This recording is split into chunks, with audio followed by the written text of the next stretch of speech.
Lucas 3, del 1 al 14.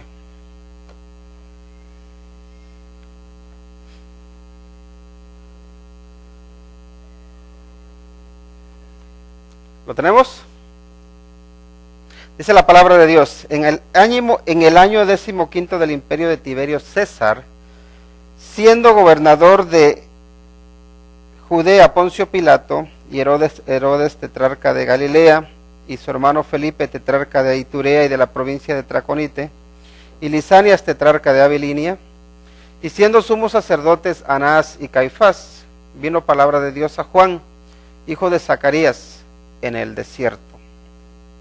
Y él fue por toda la región contigua al Jordán, predicando el bautismo del arrepentimiento para perdón de pecados, como está escrito en el libro de las palabras del profeta Isaías, que dice: voz del que clama en el desierto, preparad el camino del Señor, enderezad sus sendas, todo valle se rellenará, y se bajará todo monte y collado. Los caminos torcidos serán enderezados, y los caminos ásperos allanados, y verá toda carne la salvación de Dios. Y decía a las multitudes que salían para ser bautizadas por él: oh generación de víboras, ¿quién os enseñó a huir de la ira venidera? Haced pues frutos dignos de arrepentimiento, y no comencéis a decir de vosotros mismos: tenemos a Abraham por padre, porque os digo que Dios puede levantar hijos a Abraham aún de estas piedras. Y ya también el hacha está puesta a la raíz de los árboles, por tanto, todo árbol que no da buen fruto se corta y se echa en el fuego. Y la gente le preguntaba diciendo: entonces, ¿qué haremos? Y respondiendo les dijo: el que tiene 2 túnicas, dé al que no tiene, y el que tiene que comer, haga lo mismo. Vinieron también unos publicanos para ser bautizados, y le dijeron: maestro, ¿qué haremos? Él les dijo: no exijáis más de lo que os está ordenado. También le preguntaron unos soldados diciendo: ¿y nosotros qué haremos? Y les dijo: no hagáis extorsión a nadie, ni calumniéis, y contentaos con vuestro salario. Vamos a orar. Dios santo, en el nombre de Cristo Jesús, te agradecemos por tu santa palabra y te rogamos porque nos ayudes a meditarla, a atesorarla en nuestro corazón. Padre, por favor, guíanos, que tu Santo Espíritu sea nuestro Maestro. Pues te lo rogamos en el nombre de Cristo Jesús. Amén. Estamos cerca de la Navidad. Y, ¿saben? Toda la fiesta que hay en torno a la Navidad, todo el negocio, también toda la parte mística, a veces nos lleva a pensar en la Navidad o bien como una celebración, como un tiempo en el que se dan regalos, como un tiempo en el que todos, pues de alguna manera a todos nos nace ese deseo de dar abrazos, ese deseo de dar felicitaciones. Y también en la parte, pues un poco la parte mercantil, lo que se hace es que hay tanto negocio alrededor que ya las personas piensan más en regalos, piensan más en qué voy a dar, qué voy a recibir. Y luego por otra parte, en la parte mística, vemos que hay personas que ya se toman la Navidad como un cuento bonito, en el que viene un niño inocente que viene a traer luz a este mundo, a todo un mundo que está perdido, pero el ser humano no acaba de identificarse con un mundo en tinieblas, más bien como que el ser humano se toma eso como una historia bonita. Pero la Navidad es más que una historia bonita. La Navidad es esperanza para un mundo que se está perdiendo. La Navidad es nacimiento del Hijo de Dios mismo, que se apiada del hombre y viene a rescatarle de una destrucción segura. Entonces es importante que cuando pensamos en la Navidad, pensemos en ¿cómo puedo yo prepararme para la Navidad? Porque ya veo que hay muchas personas que se están preparando para la Navidad. ¿Cómo se están preparando?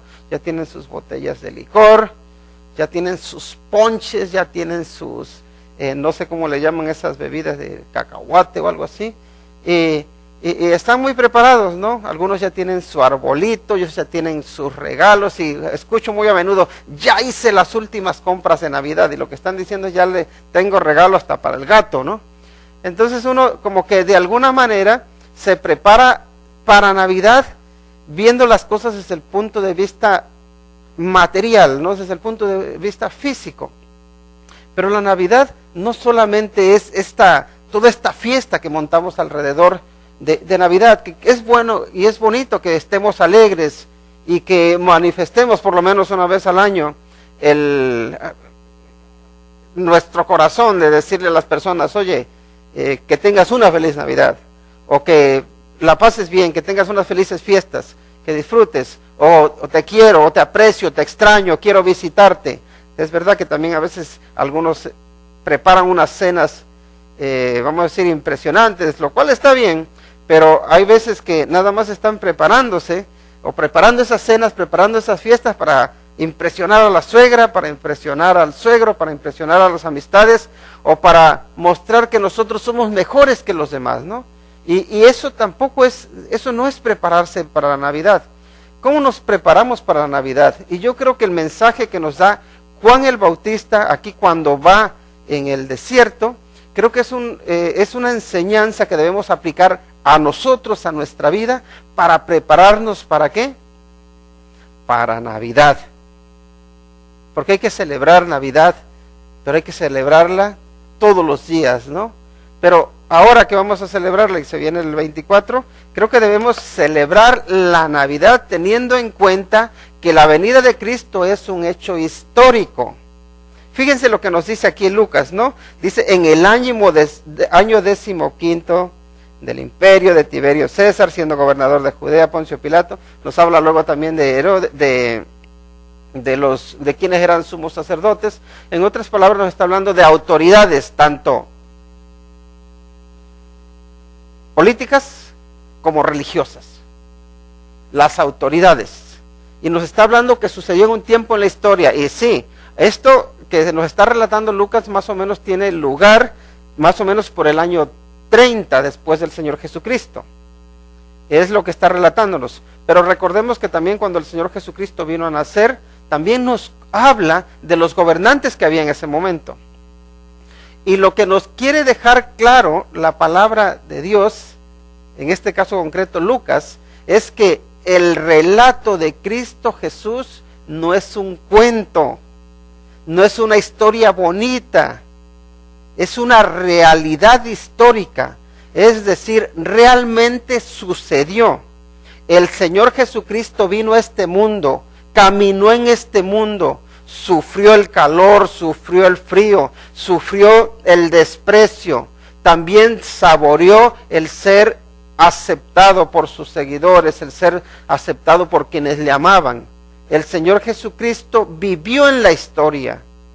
No es una historia o no es un mito, porque también hay muchos que atacan al cristianismo diciendo que la historia del hijo de una virgen, que no es más que que es tomada de las historias que tenían los romanos y que también tenían los griegos, de esas mitologías de un dios acercándose a una mujer y teniendo a un semidios como hijo. Ya ven que eso es famoso en los griegos, ¿no?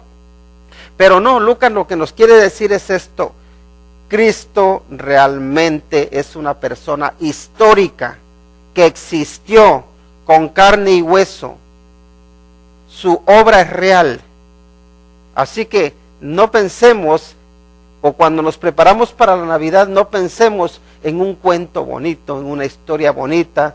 A veces cantábamos ahí en México, ¿no? En un portalito de cal y de arena, naciendo Jesucristo. ¿Cuál portalito de cal y de arena? No, no era eso. Nos dice que era un pesebre. Nos dice que era pero se dan cuenta cómo nuestra sociedad a veces quiere hacer las cosas como un poco místicas, como que no tiene nada que ver con la realidad, y sí tenía mucho que ver con la realidad. Ahora, el siguiente aspecto que debemos tener en cuenta es reconociendo la obra de Dios por encima de la corrupción de los gobernantes.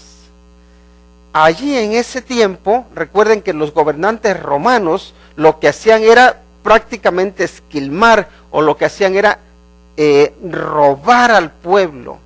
A base de impuestos no los dejaban salir adelante, especialmente a los judíos, que era el pueblo oprimido, ¿no? Estaba el imperio que pedía o demandaba una paga que tenían que dar como judíos, como pueblo conquistado, a los conquistadores. Entonces era una época en que los gobernantes eran corruptos, eran sucios, pero no solamente había corrupción en el gobierno, había corrupción también en las autoridades religiosas. ¿Por qué? Porque normalmente había un sumo sacerdote, ¿no? Pero aquí Lucas nos está diciendo que hay dos sumos sacerdotes. Eso implica corrupción. Está el suegro y el yerno como sumos sacerdotes. ¿Qué es eso? ¿Eso es que había limpieza en el templo? En las autoridades religiosas no había pureza, no había limpieza. Entonces hay que reconocer que por encima de los gobernantes Dios está obrando. Y la pregunta es, ¿ha cambiado mucho la situación que había en ese tiempo a la situación que tenemos hoy en día? ¿Hay gobernantes corruptos ahora? No. Todos son pulcros y limpios. Para donde miramos vemos corrupción. Si vemos México, hay corrupción a montones. Si vemos Estados Unidos, si vemos España, si vamos para donde veamos, Sudamérica, por donde busquemos hay mucha corrupción. Ahora, nosotros no debemos tomar la corrupción de los gobernantes como un pretexto para nosotros también ser corruptos. Debemos ver la obra de Dios por encima de todos los gobernantes que hay. Pero la pregunta es, ¿en las iglesias hay corrupción? También la hay. Hay corrupción. Hay personas que lo que buscan o lo que hacen es nada más hacerse un nombre para sí mismos. Lo que buscan es, como decía el apóstol Pablo, son como comerciantes del evangelio. Y vemos muchas personas así. Y de hecho, no hace mucho tiempo tuve una discusión con una persona que decía, no, es que se aprovechan y roban. Le digo, bueno, ¿qué te han robado a ti? ¿De qué se han aprovechado? Dice, no, a mí nada, pero a muchos. Bueno, tú hablas de lo que oyes, pero si es verdad que hay muchas, incluso iglesias cristianas, abusos. Hay personas que se aprovechan de la buena fe de las personas, no podemos negar eso. Ahora, yo, porque veo personas que abusan o que se aprovechan, ¿eso me da a mí la excusa o me da la licencia para yo alejarme de Dios? No. Yo a veces el ejemplo que pongo es este, ¿no? A ver, cuando tú vas a un restaurante que es malo, ¿ya dejas de ir a todos los restaurantes? ¿O solo dices, ese restaurante es malo, no voy a ir ahí, pero sí voy a ir a aquel, porque ese sí es bueno, o voy a tal sitio? Pues también en las iglesias nos vamos a encontrar unas iglesias que la verdad yo no les recomiendo que vayan, pero eso no significa que todas las iglesias esté habiendo abusos. Entonces Dios también nos da el discernimiento para que digamos, aquí sí puedo ir, aquí voy a ir, ¿no? Y hay que analizar, hay que ver la enseñanza que se está dando, si se está hablando realmente de la palabra de Dios o no. Pero no debemos utilizar la corrupción que hay tanto en el gobierno, tanto en las autoridades, como en la iglesia, como pretexto para decir, pues yo ya me desentiendo. ¿Por qué? Porque saben que por encima de todas las cosas, Dios busca una relación personal con cada uno de nosotros. Y cuando nos preparamos para celebrar la Navidad, debemos prepararnos a nivel individual. Cristo obrando en mi vida, a pesar de las autoridades que pueda haber en cualquier lugar donde nos encontremos. Entonces ese es el segundo aspecto que debemos tener en cuenta, y luego también haciendo caso a la palabra de Dios que viene a mí como de forma individual. Miren lo que dice ahí el versículo 3, dice, y él fue por toda la región contigua al Jordán, predicando el bautismo del arrepentimiento, ¿para qué? Para perdón de pecados. Predicando el bautismo del arrepentimiento para perdón de pecados. ¿Por qué? Porque la palabra de Dios, fíjense cómo dice que vino, Juan estaba en el desierto, le viene a él de forma individual, bueno, eso nos lo dijo en el versículo 2. El lugar donde le viene la palabra de Dios es en el desierto, le viene en medio de un ambiente corrupto, pero le viene a Él. Dios nos habla de forma individual. Dios te habla a ti, Dios me habla a mí. La pregunta es, ¿qué hago yo con la palabra de Dios que viene a mí, que viene a mi corazón, que habla a mi vida? Porque incluso Dios puede utilizar un desierto, Dios puede utilizar a unos gobernantes corruptos para decirte yo soy soberano, para decirte en mí todavía puedes confiar. Y de hecho cada uno de nosotros es llamado a comprometernos con Él.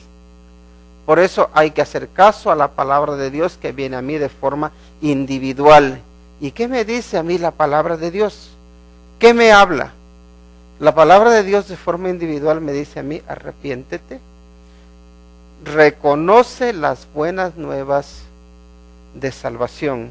Y relacionado con ese aspecto, con haciendo caso a la palabra de Dios, está el anunciando el mensaje de arrepentimiento para perdón de pecados. ¿Por qué? Porque cuando tú haces caso a la palabra de Dios para tu vida, también puedes transmitirle a las personas que es necesario arrepentirse.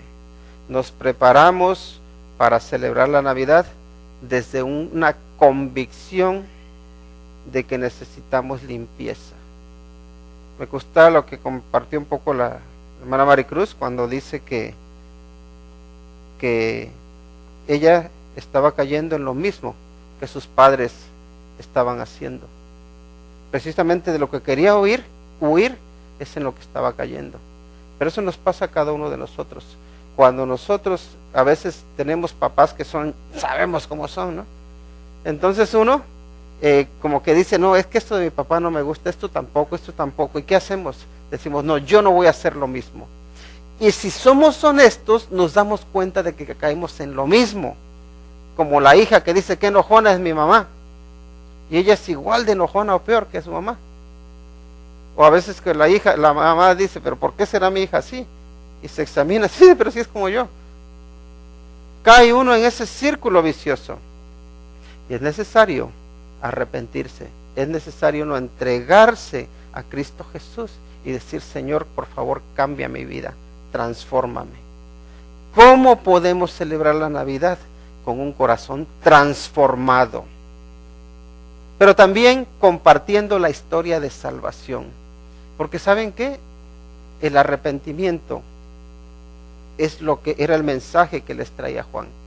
¿Cuál es el mensaje que tú tienes para las personas ahora para Navidad? Ah, qué bonito estás, qué bien te vistes, qué guapo, qué guapa estás. Eso es importante decírselos, pero hay algo más. ¿Sabes que detrás de esa cara bonita, detrás de esa vestimenta bonita, hay un pecado, hay un carácter, hay una situación que no agrada a Dios y es necesario arrepentirse, es necesario cambiar, es necesaria la transformación, pero a veces nosotros no tenemos el valor para hablar de esas cosas porque no queremos que la gente se ofenda, no sea que no me vuelvan a hablar. Pero sí es necesario. Juan no tenía miedo, dice, les predicaba ¿qué? Sobre el arrepentimiento, ¿para qué? Para perdón de pecados, porque hay una cosa que es importante, miren, todos sabemos que somos pecadores, pero hay buenas noticias, hay perdón de pecados. Si confesamos nuestros pecados, Dios es fiel y justo para perdonar nuestros pecados y limpiarnos de toda maldad. Hay salvación. Entrega tu vida a Cristo Jesús para que rompa ese ciclo o ese círculo vicioso en el que caemos. Siguiente. También predicando la historia de las Escrituras, no la nuestra. Miren lo que dice, como está escrito en el libro de las palabras del profeta Isaías, que dice, voz del que clama en el desierto, preparad el camino del Señor, enderezad sus sendas. Todo valle, dice, se rellenará, y se bajará todo monte y collado. Los caminos torcidos serán enderezados y los caminos ásperos allanados, y verá toda carne la salvación de Dios. ¿Sí ven?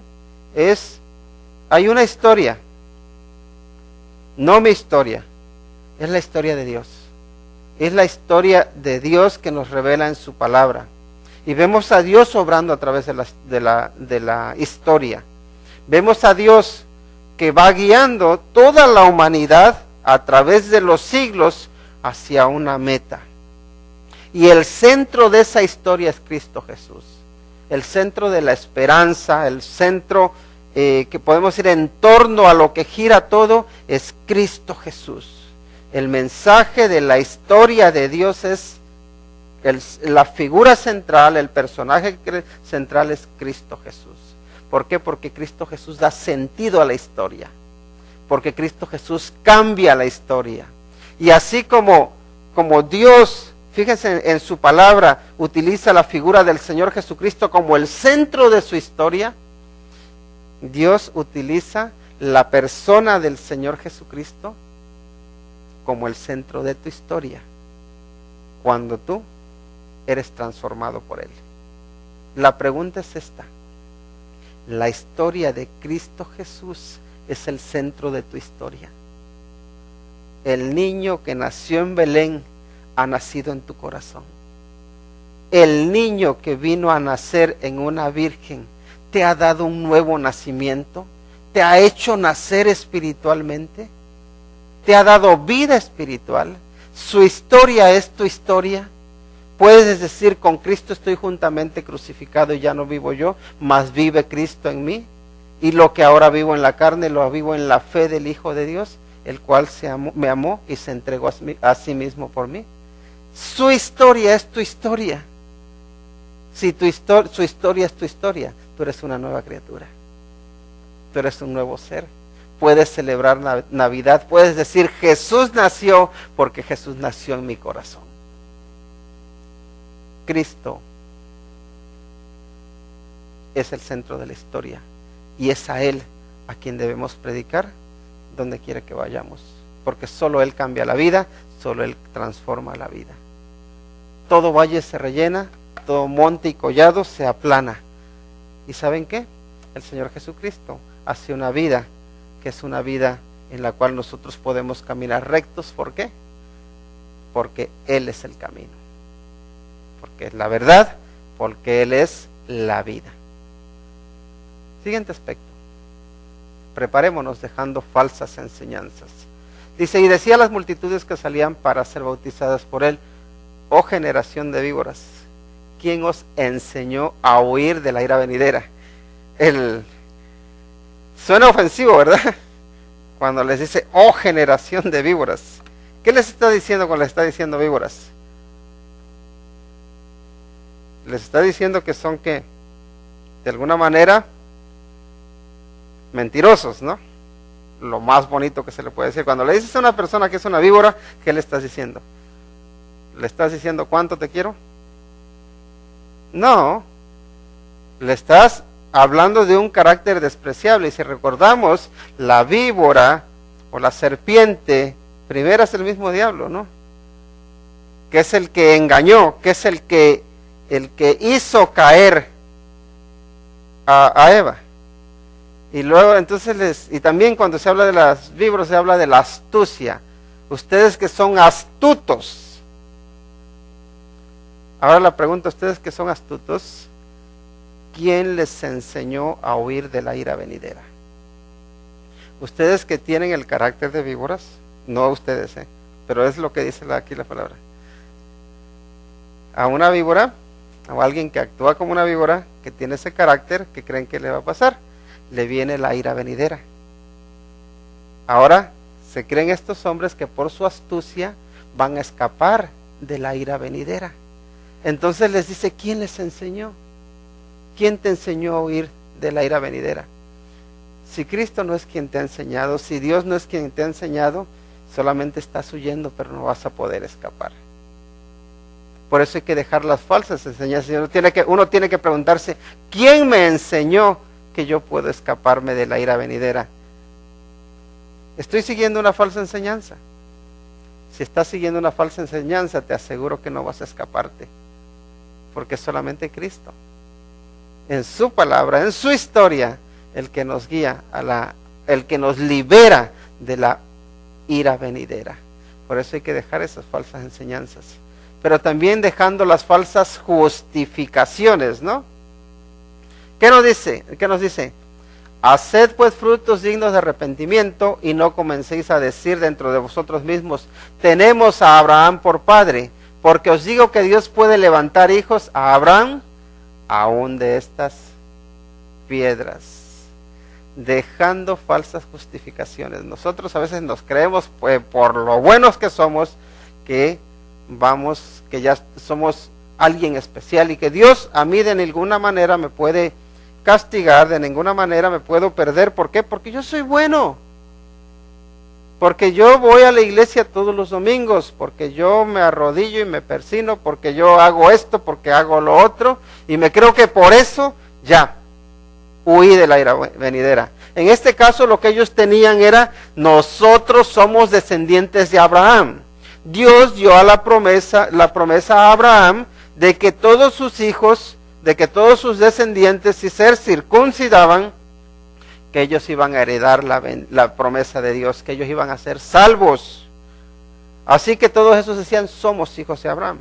El Señor Jesucristo más adelante les aclara, les dice, ¿ustedes qué van a ser hijos de Abraham? Ustedes son hijos del diablo, les dijo. Lo dijo el Señor Jesucristo, no lo dijo ninguno más. Así que eso es lo que les dijo, pero ellos se justificaban creyendo que por ser descendientes de Abraham, ya ellos habían huido o se habían escapado de la ira de Dios. Pero no era así.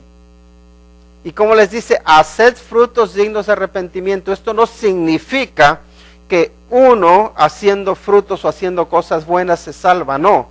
¿Realmente te has arrepentido de tu pecado? ¿Realmente te has arrepentido de tu maldad? Vívelo, demuestra que realmente, con tus hechos, demuestra que realmente eres un hijo de Dios.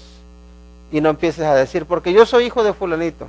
Es como quien dijera, no es que mi mamá toda la vida ha ido a la iglesia, por tanto yo tengo la entrada al cielo, pero sin ningún problema. No, eso es un error. O incluso no es que mi papá es pastor o porque mi papá es no sé qué en la iglesia, por eso yo ya tengo el boleto, mírenlo, aquí está el boletito. Para ellos ese era su boleto, Abraham. Y les dice, no, ustedes están equivocados. Vivan como personas que realmente se han arrepentido, como personas que realmente tienen a Cristo como el centro de su historia, como el centro de su vida. No te justifiques falsamente, porque esos son pretextos, excusas. Siguiente aspecto. También hay que prepararse arrancando malos árboles en nuestra vida. Como dice ya también, el hacha está puesta a la raíz de los árboles. Por tanto, todo árbol que no da buen fruto se corta y se echa ¿dónde? En el fuego. ¿Qué árboles hay en tu vida que tienes que arrancar? ¿Qué árboles han echado raíz en tu corazón? ¿Qué amargura, qué rencor, qué pleitos, qué chismes, qué peleas, qué ambiciones, que son árboles que no dan fruto, pero los tienes arraigados en tu vida? ¿Qué tienes que arrancar de tu vida? Y de alguna manera echarlo en el fuego. ¿Qué tienes en tu vida que no te sirve ya? Arráncalo. ¿Quieres celebrar la Navidad? Despréndete de todo ese peso de pecado que no te deja vivir una vida en paz. Deja los vicios. Deja aquello a lo cual estás aferrado, pero que tú sabes que lo único que hace es destruir tu vida. Hay que dejarlo. Luego también el siguiente aspecto es aplicando la palabra de Dios, cada uno a su contexto, ¿no? Porque le empiezan a preguntar, bueno, entonces, ¿qué tenemos que hacer? Y esa es una buena pregunta, ¿no? Le preguntaron en el versículo 10, y ya en el versículo 11, respondiendo, les dijo, el que tiene 2 túnicas, ¿qué tiene que hacer? Al que no tiene, y el que tiene que comer, haga lo mismo. Vinieron también unos publicanos para ser bautizados y le dijeron, maestro, ¿qué haremos? Y respondiendo, él les dijo, no exijáis más de lo que os está ordenado. También le preguntaron unos soldados diciendo, ¿y nosotros qué haremos? Y les dijo, no hagáis extorsión a nadie, ni calumniéis, y contentaos con vuestro salario. Aquí lo que está diciendo es, cada uno viva la palabra de Dios en sus circunstancias, en su contexto. ¿Por qué? Porque si tú eres soldado, no extorsiones. Y aquí no se ve tanto la extorsión, ¿verdad? En los policías. Pero ¿qué tal en Guatemala? ¿Qué tal en México? ¿Qué tal en toda Latinoamérica? No ha cambiado tanto la situación de hace tiempo a como está ahora. No ha cambiado tanto. Vemos a los policías que siguen, ¿qué? Extorsionando. Vemos a los servidores públicos que siguen robando. Los vemos. Pero es fácil ver la paja en el ojo ajeno y no ver la viga que tenemos en el ojo nuestro. Pero ¿saben qué es lo que pasa? Que cuando nosotros vemos normalmente la paja, la vemos grandota y nos acercamos, y cuanto más nos acercamos al ojo de la otra persona cuando queremos verle esa pajita, se nos transforma como si fuera una viga. ¿Por qué? Porque la vemos grandota, porque la vemos de cerca, ¿no? Y solemos ver vigas donde hay pajas.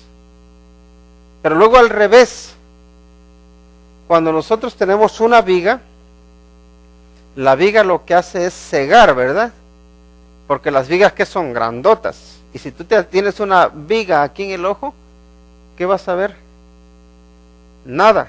Tienes que tocarte y decir, si tengo algo. Debería estarte molestando, esa es la verdad. Pero a veces el ojo se insensibiliza hasta tal punto de que nosotros la viga que tenemos ya no nos molesta. ¿Por qué? Porque perdemos visión de ella. La pregunta es, ¿qué vigas hay en tu vida que necesitas arrancar? Pero luego la otra pregunta, el aplicar la palabra de Dios cada uno a su contexto. ¿Cuál es tu contexto? Es decir, ¿dónde te desenvuelves? ¿Eres ama de casa? ¿Cómo puedes vivir la palabra de Dios en tu casa, con tus hijos, con tu esposo, con tu esposa, con tus papás? ¿Cómo estás poniendo en práctica la palabra de Dios allí donde Dios te ha puesto? Que si eres un estudiante, ¿cómo vives la palabra de Dios en tu escuela, con tus compañeros, con tus amigos? ¿Se sabe que tú eres cristiano o que tú eres cristiana o eres de la secreta? Lo tienes tan secreto que nadie se entere, no sea que se ofendan. Como maestro, como trabajador en el campo, ¿cómo vives tú la palabra de Dios allí con tus compañeros, con tus compañeras? ¿Cómo vives a Cristo? ¿Cómo lo honras, cómo lo glorificas, cómo lo exaltas? Cada uno tiene la responsabilidad de aplicar la palabra de Dios a su contexto, a su situación, y de alguna manera esto es lo que nos está mostrando aquí Lucas en este pasaje. Cuando le llega a uno y le pregunta, ¿yo qué hago? ¿Y yo qué hago? ¿Y yo qué hago? Porque así es muy fácil, ¿no? Decir, bueno, ahora nosotros no tenemos a Juan aquí con nosotros, pero sí podemos decirle, Señor, ¿y yo qué hago? La pregunta es, ¿sabes lo que tienes que hacer? ¿En tu trabajo sabes lo que tienes que hacer? ¿En tu hogar sabes lo que tienes que hacer? ¿En tu escuela sabes lo que tienes que hacer? ¿No lo sabes? Pregúntale al Señor, ¿qué hago? Y si sí lo sabes, la siguiente pregunta es, ¿qué esperas para hacerlo? No celebremos la Navidad de forma hipócrita. Celebremos la Navidad siendo honestos delante de Dios, diciéndole, Señor, sé lo que tengo que hacer. Decido hoy hacer tu voluntad. Decido hoy obedecerte, decido hoy honrarte, porque tú te lo mereces. Vamos a orar. Dios Santo, en el nombre de Cristo Jesús, te damos las gracias por tu santa palabra y te pedimos porque nos ayudes para que podamos aplicarla a nuestra vida. Padre, por favor, que ahora, al celebrar la Navidad, lo podamos hacer sabiendo que el centro de la historia eres tú, sabiendo que Emmanuel, Dios con nosotros, es real, que realmente está entre nosotros y que quiere de nosotros un corazón puro que le honre y que lo glorifique. Señor, pedimos de tu bendición y tu guía para poder vivir conforme a tu voluntad. Pues te lo rogamos en el nombre de Cristo Jesús. Amén. Vamos a celebrar lo que es la Cena del Señor.